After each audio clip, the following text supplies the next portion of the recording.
প্রশ্ন করেছেন সামিয়া সুলতানা, ইসলামে যৌতুক নিষেধ। অনেক সময় মেয়েরা যদি কালো বা খাটো হয় তখন যৌতুক দিয়ে বাবা মা বিয়ে দেয়, কারণ এই মেয়েদেরকেও যৌতুক ছাড়া বিয়ে করতে চায় না। তাহলে কি বিয়েটা হবে?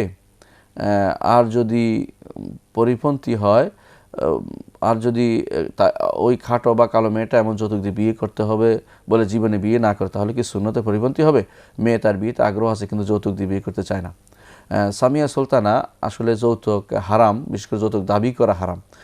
একটি জিনিস আমাদের জানা উচিত, সেটা হচ্ছে একজন পুরুষের জন্য যৌতুক দাবি করে অপমান করো, যে তার ইসলাম তাকেই শুধুমাত্র বিয়ে করতে বলে যে ব্যক্তি বা আর ক্ষমতা রাখে। হাদিসে রাসূলুল্লাহ সাল্লাল্লাহু আলাইহি ওয়াসাল্লাম বলেছেন, ইয়া মাশার শাবাব মান ইসতাতা মিনকুমুল বাআতা ফালিয়াতাজাওয়াজ, হে যুবক সম্প্রদায়, তোমাদের মধ্যে যে কেউ বা আর ক্ষমতা রাখে সেজন্য বিয়ে করে।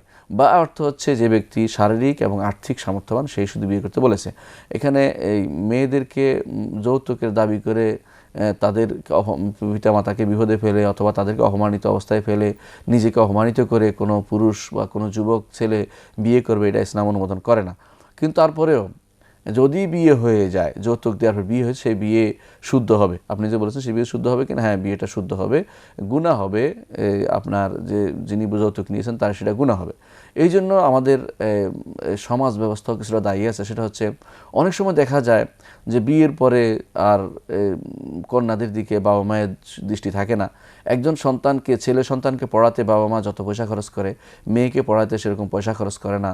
ছেলে সন্তানকে প্রোভাইড করতে যত চেষ্টা করে, মেয়েকে প্রোভাইড করতে যত চেষ্টা করে না। এই জন্য উচিত সন্তানের দিকে তাকানো উচিত সুন্দরভাবে।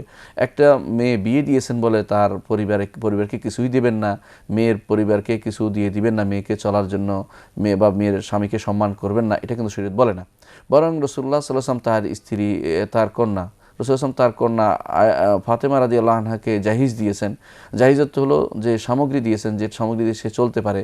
একটি চাকা দিয়েছেন, চাকা দিয়ে যেন আটা পিষতে পারে, রাসূলুল্লাহ সেটা দিয়েছেন। তাহলে বোঝা গেল এরকম জিনিস দিলে সেটা গুনার কাজ হবে না, বরং পিতামাতার উচিত সন্তানকে সেরকম কিছু দিয়ে প্রোভাইড করার চেষ্টা করা। একটা মেয়েকে, তার মেয়ে কালো বা খাটো, তার বিয়ে হচ্ছে না, তার তো উচিত তার বেশি করে জিনিস দিয়ে পরিবারটা টিকিয়ে রাখার ব্যাপারে চেষ্টা করা।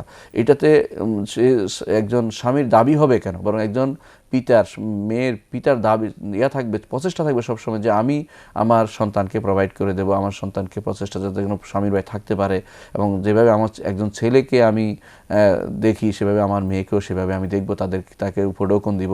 এটা দেয়াটা আসলে শরীয়ত অনুমোদিত, এতে কোনো সমস্যা নেই।